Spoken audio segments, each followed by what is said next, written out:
Fala rapaziada, tudo bem? Aqui quem fala é o professor Antônio, professor de Biologia do Sistema Positivo de Ensino. Hoje nós vamos trabalhar com exercícios propostos pelo professor Ivan na videoaula da semana 11. Vamos lá? Gente, questão número 1 da página 46 do nosso livro didático. Vamos ver. O termo anfíbio significa vida dupla ou duas vidas, de maneira que essa denominação expressa as características das espécies desse grupo animal. Então, o anfíbio, a dupla vida. O que a gente tem como sugestão de resposta? Se deve ao fato que os anfíbios não terem conquistado completamente o ambiente terrestre, realizando a reprodução e o desenvolvimento inicial em meio aquático. Então ele ainda necessita, da terra para promover sua reprodução, como na imagem que a gente vê aqui do nosso material didático, a cópula pelo meio da fecundação externa, que acontece também no ambiente aquático. Senão, ele vai habitar ambientes extremamente úmidos, não necessariamente com uma fonte de água ali presente. Vamos lá para a segunda questão, gente. Anfíbios como sapo, rã e cobra cega são animais que vivem parte do seu ciclo de vida em ambientes aquáticos e outra parte em terra. Porém, nunca se afasta dos ambientes úmidos, que, dentre as alternativas abaixo, aquela que contém apenas características de animais classificados como anfíbios. Então vamos dar uma olhadinha. Respiração cutânea, ótimo. Incapacidade de regular a temperatura corporal, também, né? São animais ectotérmicos, variam a temperatura de acordo com o ambiente. Coração com 4 cavidades, daí já não. Eu tenho coração com 3 cavidades, 2 átrios e 1 ventrículo. E sistema digestivo incompleto também não, né? Sistema digestivo completo, boca terminado em cloaca. Letra B. Respiração pulmonar, sim. Fase larval, também. 4 patas, Homeotermia, não. Homeotermia é quando o ser vivo mantém a temperatura interna constante, tá? Que é o caso de aves e mamíferos, não o caso de anfíbios. Letra C. Sistema digestivo completo, coração com 3 compartimentos, sexos separados e cromatóforos. Daí sim, professor, o que é esse tal de cromatóforo? São as células que geram pigmento, aqueles sapos, aquelas rãs, pererecas bem coloridonas, que às vezes é o sinal de alerta para o predador, opa, não vou mexer com ela porque eu posso me dar mal, ela pode ser venenosa. Então, é um tipo de célula presente em alguns répteis também, mas já existente em anfíbios, tá?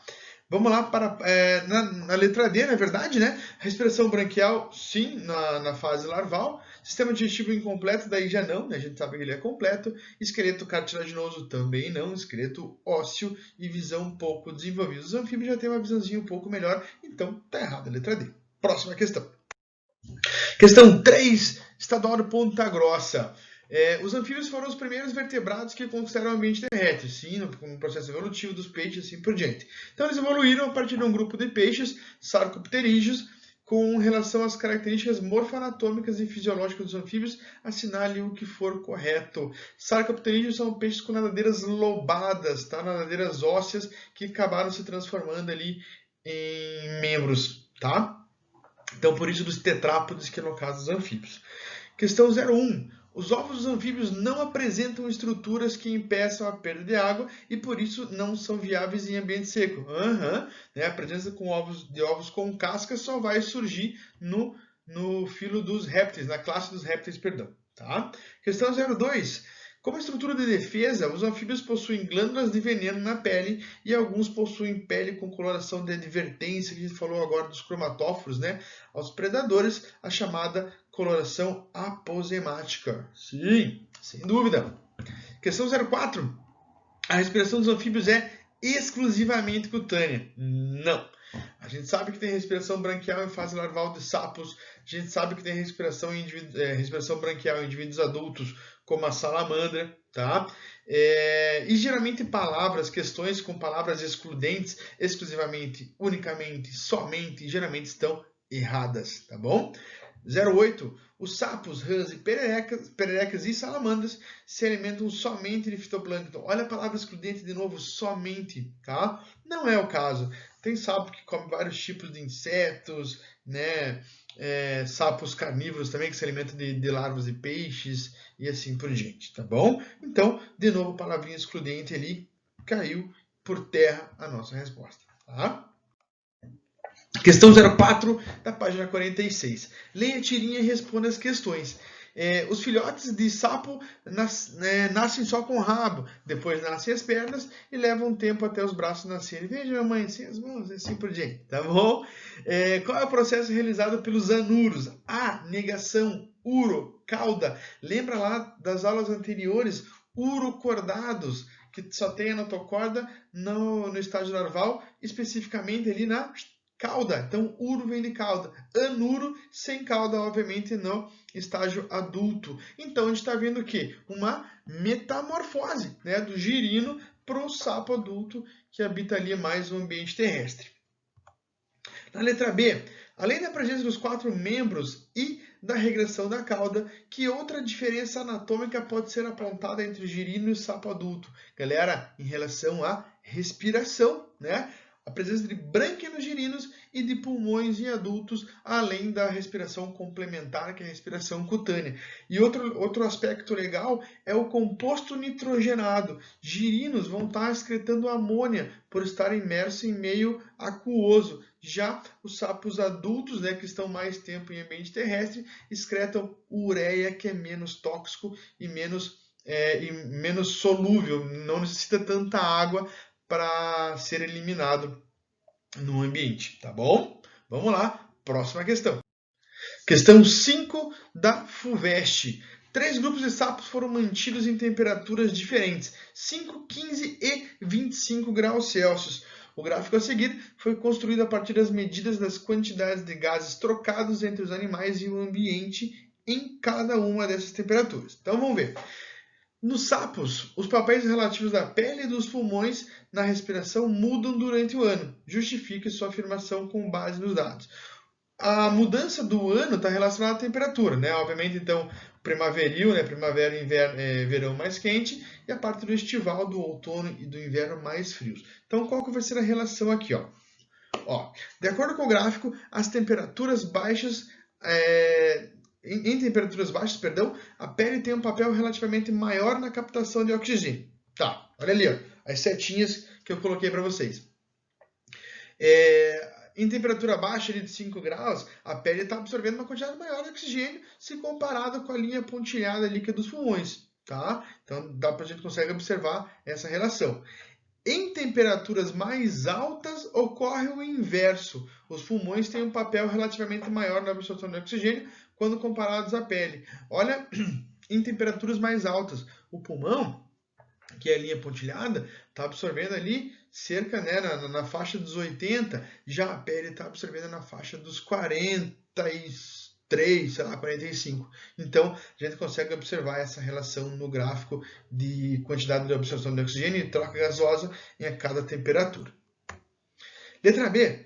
O sapo inalou gás oxigênio radioativo. Qual será a primeira substância diferente de gás oxigênio a ser identificada nas mitocôndrias nas células desse sapo? Nessa questão, gente, vocês precisam lembrar um pouquinho lá da respiração aeróbica, conteúdo de primeira série de metabolismo energético, certo? Então, a respiração aeróbica tem esse nome, pois o aceptor final dos átomos de hidrogênio é o oxigênio formando água, tá? Aqueles hidrogênios que não foram utilizados ali na fosforilação oxidativa para a formação de energia, eles não podem ficar soltos, porque senão diminuiria o pH, né, elevando a acidez, promovendo a morte celular. Então, tudo aquilo que sobra vai se unir ao oxigênio para formar água, ok? Então, a primeira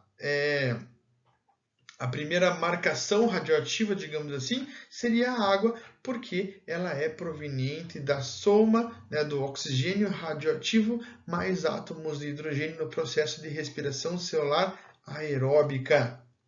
Então vamos lá, galera. Agora no nosso livro de atividades, tá? Se você não está com ele em mãos agora, dá um pausezinho, pegue ele lá e continua assistindo aqui o nosso vídeo. Então, livro de atividades, página 25, exercício 15. Segundo especialistas, mais da metade das espécies de anfíbios do mundo está ameaçada de extinção. As principais ameaças são a destruição dos hábitats, a poluição e o aquecimento global. Entre as principais características que tornam os anfíbios particularmente sensíveis a alterações ambientais provocadas pelo ser humano, podemos citar respiração pulmonar, beleza? Ovo com casca? Não, né? E pequena diversidade de espécies? Não, tem milhares aí de espécies de anfíbios, tá? Dentre sapo, perereca, rã, salamandra, cobra cega e assim por diante. Respiração cutânea, pele permeável, presença de larvas aquáticas e adultos terrestres. Ótimo, né? Olha a gama de territórios e, né, aspectos que tornam ele mais suscetível a uma ação antrópica, né, de destruição do habitat, ok? Eliminando as outras, pele impermeável, já morreu aí, né? Dependência de ambientes úmidos, ótimo. Pele impermeável e ovo com casca, acabou. Respiração cutânea, pele permeável e ovo com casca, a gente sabe que não existe ovo com casca. Questão 16, da página 26. Sobre a evolução dos anfíbios, assinale o correto. Esses animais foram os primeiros vertebrados a sobreviverem em ambiente terrestre e, para tanto, desenvolveram uma pele áspera e rígida, capaz de suportar. Não, né, pessoal? Uma pele totalmente permeável. Esse tipo de pele somente lá nos répteis. Presença de língua musculosa, rápida, pegajosa e protátil, né, que joga lá para fora, possibilitou a captura de presas, facilitando a sobrevivência dos animais no ambiente terrestre. Com certeza, né? Os anfíbios são animais bem adaptados ao ambiente terrestre, uma vez que produzem ovos com casca. Não, elimina. Embora sejam animais adaptados ao ambiente terrestre, os anfíbios não possuem pálpebras essenciais à proteção ocular e somente por isso precisam estar sempre próximos a ambientes aquáticos. Gente, tá certinho, beleza, mas somente por isso? Não, né? A reprodução, a pele permeável e outros N fatores, tá? Então, questão 16, letra B de bola. Questão 17. Os anfíbios foram os primeiros vertebrados a habitar o meio terrestre. Provavelmente surgiram de peixes crossopterídeos que eventualmente saíam da água à procura de insetos. Antes de ganharem o meio terrestre, esses ancestrais dos anfíbios passaram por modificações de sua estrutura e fisiologia. Mencione duas modificações importantes nessa transição. Bom, obviamente a pele úmida, né? Eu preciso de glândulas para manter ela úmida, já que ela é extremamente permeável. A respiração cutânea, a nível de complementação, obviamente, da respiração pulmonar. Tá? A locomoção, muito mais ágil, em função do surgimento de 4 membros. E o pulmão, obviamente, que a gente já comentou no início da resposta. Na letra B, os anfíbios são classificados em 3 ordens. Gymnophiona, Apoda, né, que são as cobras cegas, e Urodela, que são as salamandras, além dos anuros, sapo, rã e perereca. Mencione uma característica exclusiva de cada uma delas. Então vamos ver, né? Apoda, a denegação, podos de pés, então não tem membros locomotores. Okay? Corpo cilíndro, olho vestigial. Urodela, que é sapo, perereca e rã, eu tenho desculpa, Urodela é a classe das salamandras, perdão, confundi aqui. Então tem a cauda desenvolvida no indivíduo adulto. Já os anuros, né, que é justamente o corpo curto, e esses adultos, os sapos, a rã, a perereca adulta, não possuem a cauda, tá? Só vai existir a cauda no estágio larval. Questão 18 e 19. Sobre os anfíbios é correto afirmar que apresentam rins mesonéfros? Letra A já é a resposta correta, tá bom? Letra B, o coração apresenta 4 cavidades? Não, 3 cavidades, 2 átrios e 1 ventrículo. Tem respiração exclusivamente cutânea? Também não. Cutânea, né, que complementa uma respiração pulmonar, além de uma outra modalidade que nós chamamos de bucofaríngea, que é quando ele respira pela boca, caso, né, consequência que a gente também faz algumas vezes. Fecundação interna, não, né? A fecundação ela é externa na maioria dos anfíbios. O principal produto nitrogenado da excreção é a amônia. Já conversamos sobre isso. Amônia em ambiente aquático, ureia em ambiente terrestre. 19. Por que a reprodução dos anfíbios deve ocorrer em ambientes úmidos? Em função do processo ser externo, os ovos não possuírem casca e precisarem estar em meio aquoso ali para evitar a dessecação, ok? Então, justamente os ovos desses animais não apresentam revestimento contra a dessecação, portanto, precisam permanecer em ambientes úmidos.